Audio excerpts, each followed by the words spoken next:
Survival of the fittest delayed again. Unreal 5 arachnophobia. And a return for ARK events. Kind of.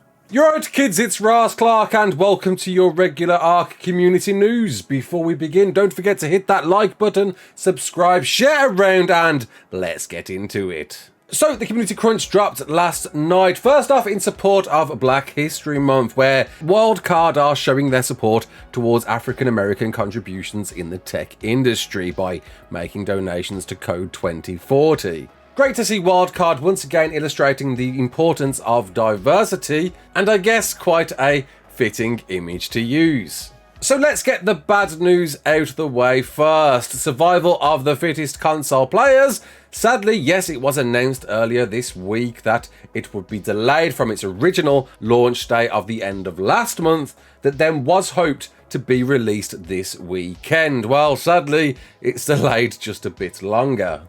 Wildcard announced they're making significant progress on the Survival of the Fittest console launch and are expecting for it to launch next week.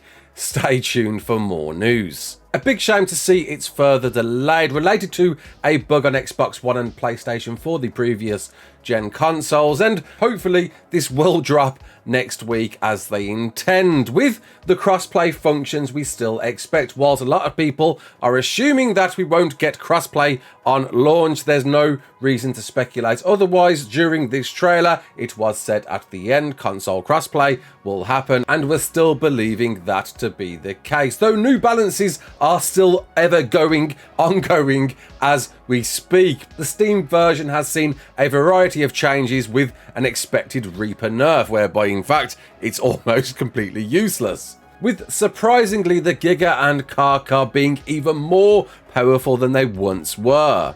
Velo certainly being a lot stronger, Mantis definitely a lot stronger, but Reaper, good grief, that non-charge damage resistance has certainly nerfed it into the ground. Not surprised to see it nerfed so much. With bosses finally being able to be retamed again, there was a bit of a bug surrounding that, but a new bug has now been introduced, something that was patched out previously. Thylers you can now shoot from again, though I suspect that won't be for too long. And at least, you know, console players, it's still changing, it's still ever developing as it draws to that console release. So at least by the time you get it, it'll be in some balanced form. Nevertheless, if you don't know already, I've been invited to co-host a Survival of the Fittest Winter Cup 2023 tournament for a cash prize, with the first qualifiers this evening and more qualifiers every weekend. So console players, there's still an opportunity for you to get involved, hopefully after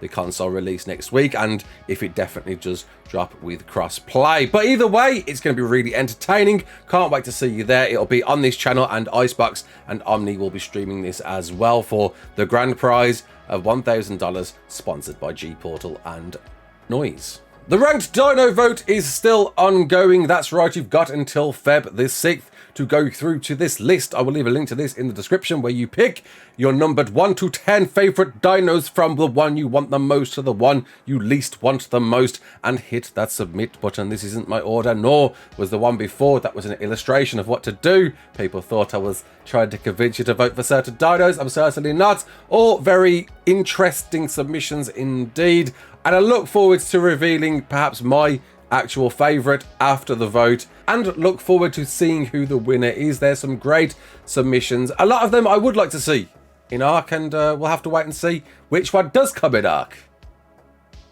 and when it does. So, surprise, surprise, everybody was wondering this, me myself included, with perhaps an ARK 2 delay, though nothing has been said surrounding that. Are we getting events back? The devs, last time they spoke about this, said last year was going to be the last we would see of events on ARK 1, but we're getting them back, sort of.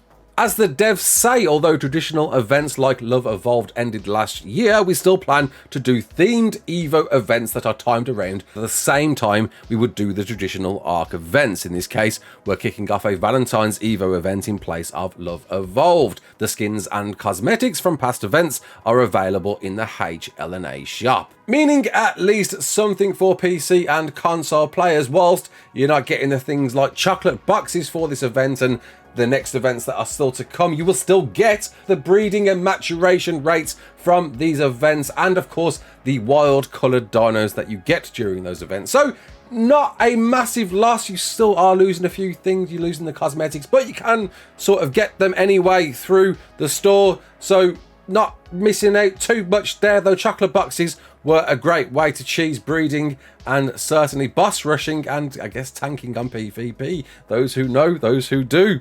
And Switch players, you're going to experience this for the very first time because it's being supported by a different developer, the full-blown Love Evolved event. So you are getting the cosmetics and everything else that's normally within the Love Evolved event. I've got a guide to that actually, it's behind me right now. I'll leave a link to that in the description. And you've got from Feb the 9th to the 16th to enjoy this event, a smaller time than console players, but you know, lucky you, finally events. As well as that, if you missed it, Ragnarok is coming to Switch, your first free DLC map. Very cool, very great map. Everybody loves Ragnarok and certainly was up there at the #1 list until, for me, Fjorda came along, and dropping on Feb the 7th with multiplayer servers going live at 10 AM EST. You've got an Evo event this weekend on top. Lucky you, a bit of 2 times unofficial. 2 times? Surely that's meant to say 3 times, I'm sure that's a typo. 4.5 times on small tribe servers, 5 on ARK Puck, and 6 on Classic. Quick side note, Jeremy Stieglitz dropped a tweet earlier this morning mentioning the music for ARK, the animated TV series by Gareth Coker, is about 1200 sheet/pages long, all recorded live. That's a lot of music, I do agree, though I would like to know, when do we get to see this? Still no date or platform given, though we do know that seasons 1 and possibly 2 will be showing this year. And, well, Jeremy tweeted, so, you know, I've got to let you know.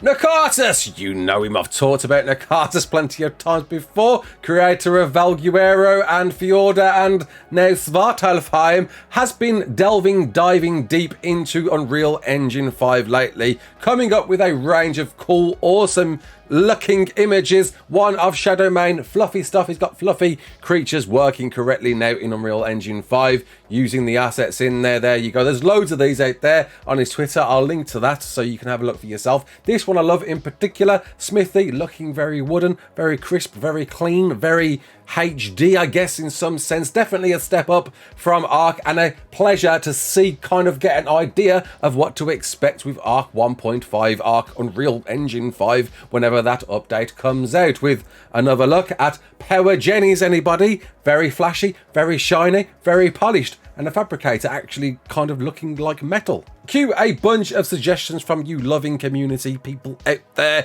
James came in, said spiders, anyone? Truly horrifying. Agreed, they are. Some people don't like them. I don't mind them actually, spiders, no problem, unless they're big hairy mothers. But anyway, Vic came in, works for Wildcard, said noted. Something? No, I know, it's not really, nothing at all really. But Craig Bro came in. Hold my beer. Hold what beer? Hold beer, hold what beer? Spider beer. Maybe he's thinking of putting spider beer in ARK 2, or maybe just a spider, or maybe nothing at all. He did say if ARK 2 has spiders, I'm not confirming if it will. My goal will be to make them horrifying without being that posted spider pic, so you won't see it looking like that. You might not see it looking like Syntax Spider. It could be no spider at all, but the devs spoke out. They talked about spiders, so I thought I'd share that with you too. And lastly, I'll leave you with a video of Greg Coulthard. We spoke about Greg Coulthard before, showed a video. He's already working on Unreal Engine 5 stuff, again, fan-led project. But this one was collaborated with Neddy the Noodle to reimagine the Hunter Cave on the island in its pure UE5 form, and looking very nice indeed. Want to see it myself in game. When do I get to do that? Until then, I get to watch things like this from Mr. Greg Coulthard. I will leave a link to this in the description. Go please watch it. You'll be entertained. Greg Coulthard's been smashing them out recently since realising that us ARK fans are dying thirsty for more of this, to get an idea of what to expect whenever this update comes to ARK 1. When exactly, who knows, anybody's guess. My guess is perhaps middle of the year, around summertime. Possibly. We'll have to see. And do you agree, or do you think it's going to release at some point else in the year? Comment below, let me know. Hope to see you later on at this live stream. It's going to be a very entertaining event, I assure you of that. I'll see you there. My name's Raasclark. Don't forget to like, share, and subscribe. And as always, peace out.